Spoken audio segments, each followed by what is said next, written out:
everyone. Welcome back to Tidbits. My name is Kristina Koopman. Thanks for joining me once again. If I told you that this week we were going to be talking about the statue of David, my guess was that this is where your brain goes first. Sound about right? Well, it might surprise you to know that Michelangelo's David, the one we just looked at, was not the first nor the most famous David of the Renaissance. Although his sculpture, created around 1501, has become one of the most famous artworks probably ever in the world, the iconic symbol of the Florentine Republic would not have been possible without Donatello's earlier work by the same name, which remains one of the most beautiful, enigmatic, and radical sculptures ever created. Let's take a deeper look. Our vocabulary term for this week is contrapposto, or in my Midwest, contrapposto. This is an Italian term in the visual arts, meaning an asymmetrical arrangement of the human figure in which the line of the arms contrasts with, while balancing, those of the hips. If we take a look at this example, called the spear bearer, the axis of the hips and shoulders are opposite to each other.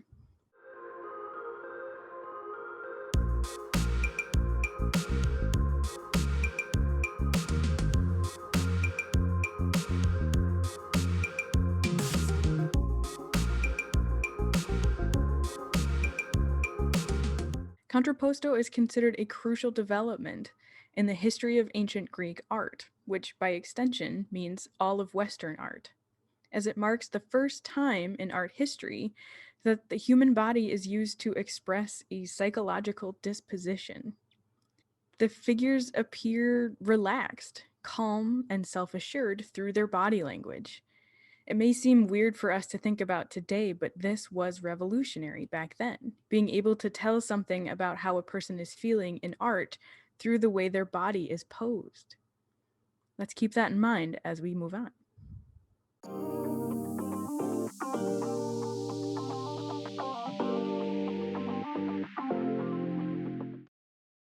Donatello's bronze statue of David, circa 1440s, nearly 60 years before Michelangelo's version, represents a lot of firsts in the art world. It's the first unsupported standing work of bronze cast during the Renaissance, and the first freestanding nude male sculpture made since antiquity. The statue depicts biblical hero David with an enigmatic smile, posed with his foot on Goliath's severed head just after defeating the giant. David is completely naked, apart from a laurel-topped hat and sandals. In one hand he bears the oversized sword of Goliath, while in the other he holds a rock from his sling. At the time Donatello made the sculpture, the character of David represented how Florence saw itself, a small but successful mercantile city-state, with a history of defending itself against more powerful enemies. Choosing to depict the story of David and Goliath was not new for artists of the time. Visually, however, this statue is startlingly different from its contemporaries. David is both physically delicate and remarkably effeminate. The head has been said to have been inspired by classical sculptures of Antinous, Roman Emperor Hadrian's young male lover. Just a shepherd boy when he fought the giant Goliath, David's youth is demonstrated here by his physique.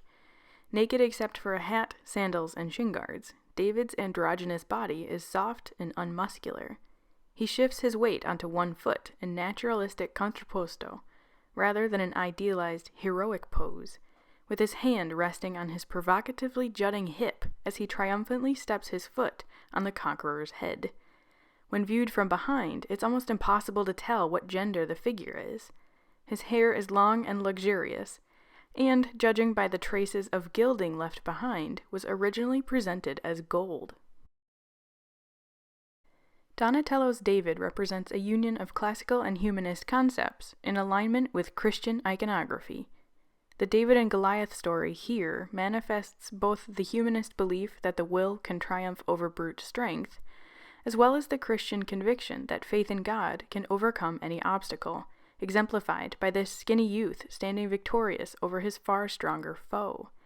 David's beauty also denotes ancient ideals revived in the Renaissance, such as the value of physical perfection as a virtue.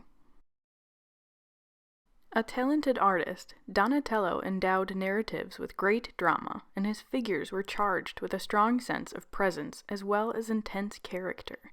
Many are introspective, brooding figures, put to mental and spiritual tests. Others are joyous, full of youthful exuberance. David seems to sit right in the middle. The young hero luxuriates in a triumph equal parts seductive, religious, and political. The Renaissance meant the rebirth of classical ideas and thought, not just art. Renaissance Florence is often portrayed as a lecherous den of debauchery and sin, but in truth it was a highly functioning city-state with a political economy based around male dominance. Male homosexuality in Florence was widespread and relatively accepted as long as it followed existing relations of power, despite church doctrine denouncing the practice. Social norms of the day made homosexuality a common part of everyday life in Florence, and a widespread community of artists and patrons existed and thrived there. Today's concepts of gay or queer are basically 19th century constructs, but what we do know is that a wide spectrum of sexuality was expressed and openly embraced by Florentine citizens.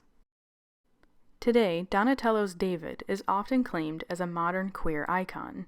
When looking at the sculpture, one gets the impression that there is a bond beyond violence between the victorious and conquered man. The suggestive nature of the sculpture seems to hint that David may have defeated Goliath through seduction. One of the wings of Goliath's helmet seems to be climbing up David's leg, sensually caressing his inner thigh. While this ornament would have been useful in hiding some support work, Donatello was also playing a formal art trick. In its original display on a high pedestal in the courtyard of the Medici's Palazzo Vecchio, onlookers would have peered up at the sculpture, the feather leading the viewer's eye to his behind. Curiously, Goliath's helmet also shows a relief of Cupids pulling a chariot in which another Cupid is riding, an illustration of the triumph of love. Art, by its very nature, is a reflection of the time period and setting of which it is made. For Donatello, this means fierce pride in his home city-state of Florence and an appreciation of physical beauty. In his sculpture David, Donatello created a creature aware of his erotic power and a hero not afraid to be soft.